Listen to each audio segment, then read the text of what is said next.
வருடங்களின் பின் அதே பாதையில் பயணிக்கும் தாளமுக்கம் புயலாக மாறினால் யாழ்ப்பாணத்தின் நிலை மிக கவலைக்கிடம். எச்சரிக்கை விடுத்த யாழ் பல்கலைக்கழகத்தின் புவியியல் துறையின் பேராசிரியர் நாகமுத்து பிரதீபராஜா. சிறைச்சாலைக்குள் திடீர் நெஞ்சுவலி. முன்னாள் அமைச்சர் ஜான்சன் பெர்னாண்டோ மற்றும் அவருடைய மகன் சிறைச்சாலை மருத்துவமனையில் அனுமதி. டக்ளஸ் தேவானந்தாவுக்கு அருகாமையில் இருப்பதாகவும் தகவல். உயரிய சபையாக கருதப்படுகின்ற இந்த சபையின் பாராளுமன்ற உறுப்பினர் ஒருவர் தன் சக உறுப்பினர் ஒருவர் தொடர்பாக மிக மோசமாக பாராளுமன்றத்தில் எனக்கு பக்கத்தில் கஜேந்திரகுமாரை அமரச் செய்யாதீர்கள். அப்படி இருந்தால் நடக்கும் விபரீதங்களுக்கு நான் பொறுப்பல்ல. பாராளுமன்றத்திற்குள் எச்சரிக்கை விடுத்த அர்ஜுனா ராமநாதன். கவனம் கவனம் கவனம் கவனம் கவனம் கவனம் கவனம் ஆள் கவனம். யாழ்ப்பாணத்தில் பட்டத்தின் கயிற்றில் தொங்கியபடி வான் நோக்கி தூக்கி வீசப்பட்ட இளைஞன். வெளியான மயிரிழையில் உயிர் தப்பிய காணொலி. அரசாங்கத்திற்கு எதிராக ஒன்று சேர்க்கப்படும் பௌத்த பிக்குகள்.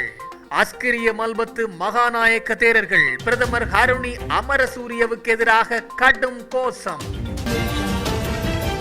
இசாரா செவ்வந்தியுடன் கைது செய்யப்பட்ட யாழ்ப்பாணத்தைச் சேர்ந்த தக்சிக்கு நீதிமன்றம் பிறப்பித்த அதிரடி உத்தரவு. மிக விரைவில் நாடாளுமன்ற உறுப்பினர்களின் ஓய்வூதிய திட்டத்தை ரத்து செய்வதற்காக அவசர நடவடிக்கைகளை ஆரம்பித்த அனுர அரசு. தற்போது உருவாகி இருக்கின்ற இந்த காற்றழுத்த தாழ்வு நிலையை பொறுத்தவரையும் இலங்கை கரையை அண்மிக்கின்ற பொழுது ஒரு காற்றழுத்த தாழ்வு மண்டலமாக வலுப்பெற்று இலங்கையினுடைய கிழக்கு கரையோரமாக நகர்ந்து வடக்கு மாகாணத்தை அண்மித்து வடக்கு மாகாணத்தினூடாக மன்னார் வளைகுடாவிற்கு செல்லும் என எதிர்பார்க்கப்படுகின்றது. பொத்துவிலுக்கு தென்கிழக்காக சுமார் 580 கிலோமீட்டரில் உருவாக்கியுள்ள காற்றழுத்த தாழ்வு மையம் இன்று கிழக்கு மாகாணத்தின் கரையோரத்தை நெருங்க உள்ளதாக யாழ் பல்கலைக்கழக புவியியல் துறை பேராசிரியர் நாகமுத்து பிரதீபராஜா தெரிவித்தார். நேற்று புதன்கிழமை யாழ் ஊடக அமையத்தில் இடம்பெற்ற ஊடகவியலாளர் சந்திப்பின் போதே அவர் இவ்வாறு தெரிவித்தார். அவர் மேலும் தெரிவிக்கையில், கடந்த 4ஆம் தேதி இந்தோனேஷியாவுக்கு மேற்கு பக்கமாக வங்காள விரிகுடாவில் இலங்கைக்கு தென்கிழக்காக காற்று சுழற்சி உருவாகியது. குறித்த காற்று சுழற்சியானது 6ஆம் தேதி கிழக்கு மாகாணத்தை அடையும் என எதிர்பார்க்கப்பட்ட போதும் அதன் வேகம் குறைவடைந்து தற்போது நன்கு அமைந்த காற்றழுத்த தாழ்வு மையமாக மாறியுள்ளது. இலங்கைக்கு தென்கிழக்காக பொத்துவில் இருந்து சுமார் 550 கிலோமீட்டர் தூரத்தில் காற்றழுத்த தாழ்வு மையம் காணப்படுகின்ற நிலையில் இன்று வியாழக்கிழமை 8ஆம் தேதி கிழக்கு மாகாணத்தை வந்தடையும் என எதிர்பார்க்கப்படுகின்றது. அங்கிருந்து வடமாகாண ஊடாக மன்னார் வளைகுடா அல்லது இந்தியாவின் டெல்டா பிரதேசங்கள் என அழைக்கப்படுகின்ற பகுதிகளுக்கு செல்வதற்கான பாதை வடக்கு ஊடாகவே நகர உள்ளது. இலங்கை வரலாற்றில் வடகிழ் பருவக்காற்று காலங்களில் இவ்வாறான காற்றழுத்த தாழ்வு நிலை உருவாகினாலும் 21வது தடவையாக இந்த நிலை உருவாகியுள்ளது. 2021ஆம் ஆண்டு இவ்வாறான நிலையொன்று வங்காள விரிகுடாவில் ஏற்பட்ட போது அது இலங்கையை பாதிப்புக்கு உட்படுத்தாமல் இந்தியாவின் தென்கிழக்கு மாகாணங்களை அதிகம் பாதித்தது. தற்போது உருவாகியுள்ள காற்றழுத்த தாழ்வு மையம் நகரும் பாதை 1906 மற்றும் 1908ஆம் ஆண்டுகளில் உருவான பாதையை ஒத்ததாக அமைந்துள்ளமை சற்று கவனிக்க வேண்டிய விடயம். வடக்கு, கிழக்கு, வடமத்திய ஊவா மாகாணங்களில் கனமழை கிடைக்க வாய்ப்புள்ள வடக்கு மாகாணத்தில் சுமார் 600 மில்லிமீட்டர் மழை வீழ்ச்சி கிடைப்பதற்கான சாத்தியங்கள் உள்ளது. கிழக்கு மாகாணத்தை பொறுத்தவரையில் 8, 9, 10ஆம் தேதிகள் அவதானத்துடன் இருப்பதோடு யாழ்ப்பாணம் 9, 10, 11, 12ஆம் தேதிகளும் முல்லைத்தீவு 8, 9, 10 தேதிகள் அவதானத்துடன் இருக்க வேண்டும்.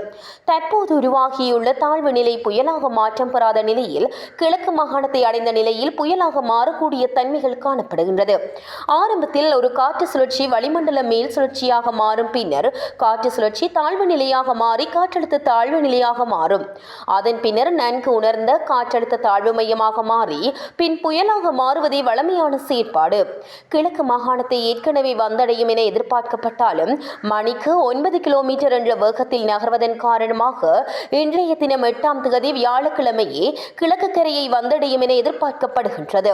அண்மையில் ஏற்பட்ட டித்வா புயலில் கிடைக்கப்பெற்ற மழை வீழ்ச்சியை விட அதிகமாக கிடைக்கும் என எதிர்பார்க்கப்படுகின்ற நிலையில் காற்றின் வேகம் உள்நில பகுதிகளில் 40 தொடக்கம் 45 கிலோமீட்டர் வேகத்திலும் கரையோர பகுதிகளில் மணிக்கு 60 கிலோமீட்டர் வரை வீசும் என எதிர்பார்க்கப்படுகின்றது. குறித்த காற்றழுத்த தாழ்வு மையத்தின் பாதை வடக்கு மாகாணம் ஊடாக அமைய பெற்றுள்ளதால் வடக்கின் கரையோர பகுதிகளில் வெள்ள நீர் புகுவதற்கான எதிர்வு கூறல் விடப்படுகின்றது. கடற்தொழிலாளர்கள் 9ஆம் தேதிக்கு பின்னர் மீன்பிடி நடவடிக்கைகளுக்கு செல்வதை தவிர்ப்பது நல்லது ஏனெனில் காற்றின் வேகம் அதிகரிக்கும் என அவர் மேலும் தெரிவித்தார். முன்னாள் அமைச்சர்கள் டக்ளஸ் தேவானந்தா மற்றும் ஜோன்ஸ்டன் பெர்னாண்டோ மற்றும் அவரது 2 மகன்களும் தற்போது மகர சிறைச்சாலை மருத்துவமனையில் தடுத்து வைக்கப்பட்டுள்ளதாக சிறைச்சாலை வட்டாரங்கள் தெரிவிக்கின்றன. முன்னாள் அமைச்சர் ஜோன்ஸ்டன் பெர்னாண்டோ மற்றும் அவரது 2 மகன்களின் குடும்பத்தினர் வீட்டிலிருந்து உணவு கொண்டு வந்து வழங்குவதாக சிறை அதிகாரிகளிடம் விடுத்த கோரிக்கை நிறைவேற்றப்பட்டுள்ளதாகவும் தெரிவிக்கப்படுகின்றது. எனினும் முன்னாள் அமைச்சர் டக்ளஸ் தேவானந்தா விளக்கமறியலில் வைக்கப்பட்ட நாளில் இருந்து மகர சிறைச்சாலையில் உள்ள கைதிகளுக்கு வழங்கப்படும் வழக்கமான உணவை பெற்று வருகிறதாக கூறப்படுகின்றது. அதேவேளை நாடாளுமன்ற உறுப்பினர் நாமல் ராஜபக்ஷ, டக்ளஸ் தேவானந்தா மற்றும் ஜோன்ஸ்டன் பெர்னாண்டோ ஆகியோரை காண மகர சிறைச்சாலை மருத்துவமனைக்கு சென்றிருந்தமை குறிப்பிடத்தக்கது. உயரிய சபையாக கருதப்படுகின்ற இந்த சபையின் பாராளுமன்ற உறுப்பினர் ஒருவர் தன் சக உறுப்பினர் ஒருவர் தொடர்பாக மிக மோசமாக பாராளுமன்றத்தில் எனக்கு பக்கத்தில் வலது பக்கமாக அமர்ந்து பாராளுமன்ற உறுப்பினர் கஜேந்திரகுமார் பொன்னம்பலத்தின் ஆசனத்தை வேறு இடத்திற்கு மாற்றுங்கள், இல்லையில் தொடர்ந்து ஏற்படக்கூடிய பிரச்சனைகளுக்கு தன்னால் பொறுப்பு கூற முடியாது. ஒழுக்கமற்ற வகையில் பேசும் அவருக்கு பக்கம் என்னால் அமர முடியாது என யாழ் மாவட்ட சுயேட்சை குழு பாராளுமன்ற உறுப்பினரான அர்ச்சுனா ராமநாதன் சபாநாயகரிடம் வலியுறுத்தினார். பாராளுமன்றத்தில் நேற்று புதன்கிழமை நடைபெற்ற சிறப்புரிமை பிரச்சினையை முன்வைத்து உரையாற்றும் போது மேற்கண்டவாறு குறிப்பிட்டார். பாராளுமன்ற உறுப்பினர் ஒருவர் தனது சக உறுப்பினர் ஒருவர் தொடர்பில் மாவட்ட அபிவிருத்தி கூட்டங்களில் தகாத மிக மோசமான வார்த்தை பிரயோகங்களை செய்துள்ளமை தொடர்பான முறைப்பாட்டை சமர்ப்பிப்பதாகவும், இதன்படி கடந்த டிசம்பர் 26ஆம் தேதி யாழ்ப்பாண மாவட்ட ஒருங்கிணைப்பு குழு கூட்டத்தில் கஜேந்திரகுமார் பொன்னம்பலம் தனக்கு தவறாக வார்த்தை பிரயோகங்களை பயன்படுத்தி ஒருமையில் மிக கேவலமாகவும் பொதுமக்களால் கேட்க முடியாதவாறு வார்த்தை பிரயோகங்களையும் பயன்படுத்தி தன்னை இழிவாக பேசியதாகவும் சபையில் முறையிட்டார். முறைப்பாட்டை முன்வைத்து உரையாற்றிய அர்ச்சுனா, யாழ் மாவட்ட ஒருங்கிணைப்பு குழு கூட்டத்தில் கஜேந்திரகுமார் பொன்னம்பலம் என்னை கேவலமாக பேசினார். பாராளுமன்றத்தில் அவருக்கு அருகில் எனது ஆசனம் இருப்பது தொடர்பிலும் பேசினார். இது பாராளுமன்றத்தில் ஆசனங்கள் ஒதுக்கப்பட்டுள்ளமை தொடர்பில் பொதுமக்களிடையே தவறான கருத்துக்களை பரப்பும் வகையில் அமைந்துள்ளது. இதனால் இன்றிலிருந்து எனது ஆசனத்திற்கு வலது பக்கத்தில் அமைந்துள்ள கஜேந்திரகுமார் பொன்னம்பலத்தின் ஆசனத்தை வேறு இடத்திற்கு மாற்றுங்கள். தொடர்ந்தும் இவர் தனது வலது பக்கத்தில் இருப்பதால் ஏற்படக்கூடிய பிரச்சனைகள் தொடர்பில் பொறுப்பு கூற முடியாது.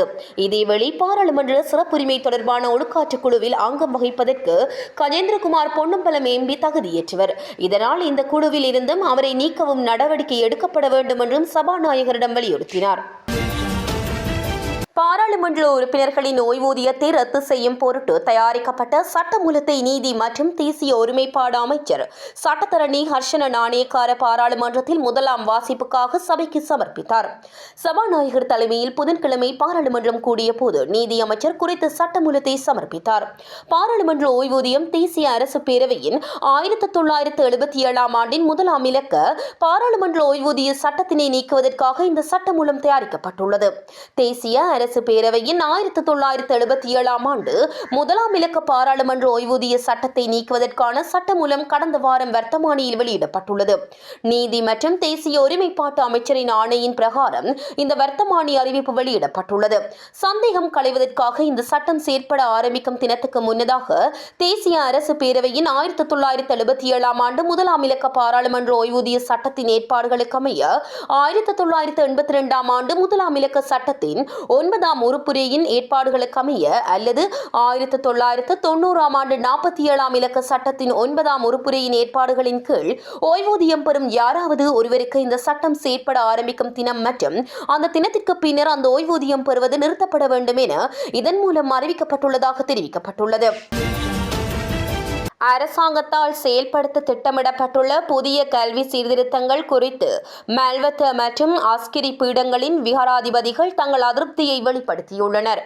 இந்த சீர்திருத்தங்கள் மூலம் நாட்டை மதசார்பற்ற நிலையை நோக்கி கொண்டு செல்லும் ஆபத்து இருப்பதாக அஸ்கிரி பீடத்தின் விகாராதிபதி ஆதி வணக்கத்திற்குரிய வரகாகுட ஸ்ரீ தம்மரத்ன மகாநாயக்க தேரர் தெரிவித்துள்ளார். மகாநாயக்க தேரர்களுடன் எந்த விவாதமும் நடத்தப்படவில்லை.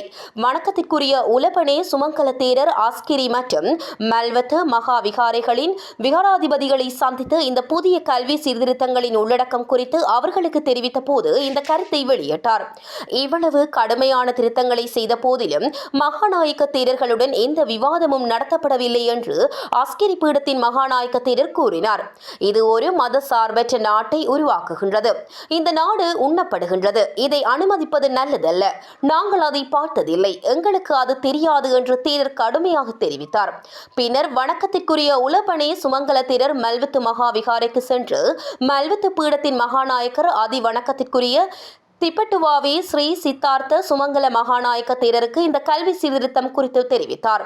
அங்கு மல்வத்து மகாநாயக்க தேரர் அனைத்து பிரிவுகளின் மகாநாயக்க தேரர்களுக்கும் இந்த விஷயம் குறித்து அறிவிக்கப்பட வேண்டும் என்று சுட்டிக்காட்டினார். இது தொடர்பாக 4 மகாநாயக்கர்களும் கையொப்பமிட்ட கடிதம் வெளியிடப்படும் என்றும் தேரர் கூறினார். பாதாள உலக குழு தலைவன் என கூறப்படும் கணேமுல்ல சஞ்சீவ் கொலை சம்பவத்துடன் தொடர்புடைய சந்தேக நபர்கள் 2 விளக்கமறியல் நீடிக்கப்பட்டுள்ளது. குறித்த கொலை சம்பவத்தின் பிரதான சந்தேக நபரான இஷாரா செவந்தி என்பவருக்கு உதவி ஒத்தாசை வழங்கியமை மற்றும் தங்குமிட வசதி வழங்கியமை தொடர்பில் கைது செய்யப்பட்டு தடுப்பு காவலில் வைக்கப்பட்டிருந்த நந்தகுமார் தக்ஷி உள்ளிட்ட 2 இவ்வாறு உத்தரவிடப்பட்டுள்ளது. அதன்படி குறித்த 2 சந்தேக நபர்களையும் ஜனவரி மாதம் 9ஆம் தேதி வரை விளக்கமறியலில் வைக்குமாறு கொழும்பு நீதவான் நீதிமன்றம் உத்தரவிட்டது. 90 நாட்கள் தடுப்பு காவல் உத்தரவின் பேரில் தடுத்து வைக்கப்பட்டிருந்த இந்த 2 சந்தேக நபர்களையும் நேற்று கொழும்பு குற்றத்தடுப்பு பிரிவினர் கொழும்பு பிரதம நீதவான் அசங்க எஸ் போதரகம முன்னிலைப்படுத்தினர். இதனை அடுத்து சந்தேக நபர்களை ஜனவரி மாதம் 9ஆம் தேதி வரை விளக்கமறியலில் வைப்பதற்கும் நீதவான் உத்தரவிட்டமை குறிப்பிடத்தக்கது. 1, 2 அல்ல 10க்கு மேற்பட்ட நம்பிக்கையில்லா பிரேரணைகளை கொண்டு வந்தாலும் அவற்றை தோற்கடிக்க அரசாங்கம் தயாராக உள்ளதாக பிரதி அமைச்சர் மஹிந்த ஜெயசிங்க தெரிவித்துள்ளார். பிரதமர் ஹரிணி அமரசூரிய மீது எதிர்க்கட்சிகள் கொண்டுவர தயாராகும் நம்பிக்கையில்லா பிரேரணை தொடர்பில் அரசாங்கத்தின் நிலைப்பாடு என்ன என்பது தொடர்பில் கருத்து தெரிவிக்கும் போதே பிரதி அமைச்சர் இவ்வாறு தெரிவித்துள்ளார். தென்னிலங்கை ஊடகம் ஒன்றுக்கு கருத்து தெரிவிக்கும் போதே அவர் இதனை தெரிவித்துள்ளார். மேலும் கருத்து தெரிவித்த அவர், நாட்டில் பாரிய பேரழிவு ஒன்று ஏற்பட்டது. அந்த பேரழிவை அடுத்து 1 மாத காலப்பகுதிக்குள் நாட்டை மீண்டும் பழைய நிலைமைக்கு கொண்டுவர அரசாங்கத்தால் முடிந்தது. எதிர்க்கட்சிகளுக்கு தற்போது செய்வதறியாது உள்ளனர். அதனால் தான் இவ்வாறு அரசாங்கத்தின் மீது சேறு பூசும் நடவடிக்கைகளை மேற்கொண்டு வருகின்றனர் என தெரிவித்துள்ளார். புதிய கல்வி சீர்திருத்தம் காரணமாக கல்வி அமைச்சர் பதவியை வகிக்கும் பிரதமர் கலாநிதி ஹரிணி அமரசூரியவுக்கு எதிராக எதிர்க்கட்சி நேற்று நம்பிக்கையில்லா தீர்மானத்தில் கையெழுத்திட்டது. மேலும் ஐக்கிய மக்கள் சக்தியின் பொதுச் செயலாளர் நாடாளுமன்ற உறுப்பினர் ரஞ்சித் மத்தும பண்டார நம்பிக்கையில்லா தீர்மானம் நாளை சபாநாயகரிடம் சமர்ப்பிக்கப்படும் என தெரிவித்துள்ளமையும் குறிப்பிடத்தக்கது.